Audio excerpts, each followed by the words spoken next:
the reaction in the streets when this news gets through? Well, while we're speaking, I mean, the streets are overflooded not only by the rain that recently started by, but the people who overflooded the streets. It looks like we won World Cup Series or something like it.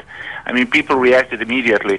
But I mean, this can be a chance. This can be a really chance to have a turning point in the region, not only in Bosnia but in the region. I mean, this can be a chance to think locally and internationally, regionally, and major players, EU, European Union, and capitals from the region, to wake up somehow and to put the, let's say, based on Radovan Karadžić's arrest, different perspective on the region, to show on Radovan Karadžić that nationalistic, xenophobic, ethnocentric, and genocidal projects are behind us.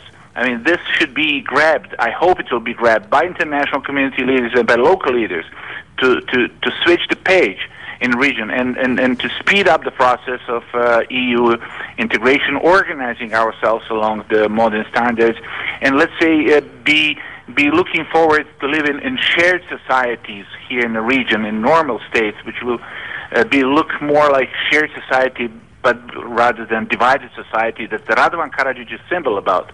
It's not about him. Now, it's about the project that he was symbol of. No, I'm really intrigued by what you said about the reaction in the streets. Even though it is nighttime now, you're saying, give us a description of what you're seeing outside of what in the streets. Well, I mean, the rain didn't interrupt people who were driving around with the cars, with the flags, with the sirens pressing and showing that. I mean, I don't know. It was just like a few years ago when we had some major football match or basketball national team won major game. So it looks like people. I mean, no one organized it because I mean everyone was shocked an hour ago when the breaking news suddenly looked like being the true one. So I hope that this will not be only one night of over exaggeration in which we have major pivot, major war criminal being arrested after 13 years. Of course, sure. At the same time, I hope this is clear signal that when state wants to do something, they can do it. For 13 years, Serbia can do it. 8 years ago, great man, late Zoran Đinđić, Serbian Prime Minister, did that to Milosevic. And today, it looks like a new winds are moving from Belgrade.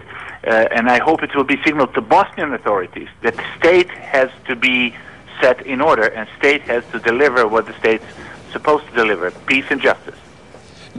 Now, this must be also intensely personal to you, because I do recall that back in, I think, 1993, a small group of people managed to get through to where you were in Sarajevo. They came from Srebrenica, and they were describing what conditions were like in Srebrenica, and you were able to bring some UN attention to what happened in Srebrenica. It didn't save them. It led to this terrible massacre that took place 2 years later. So to see Karadžić arrested, Ratko Mladić, still, the general, still on the loose.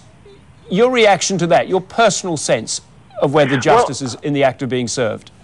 Well, I hope we are. I hope there's no silver bullet. I mean, one silver bullet happened tonight. I mean, we have Karadžić, but we need another silver bullet, which is Mladić.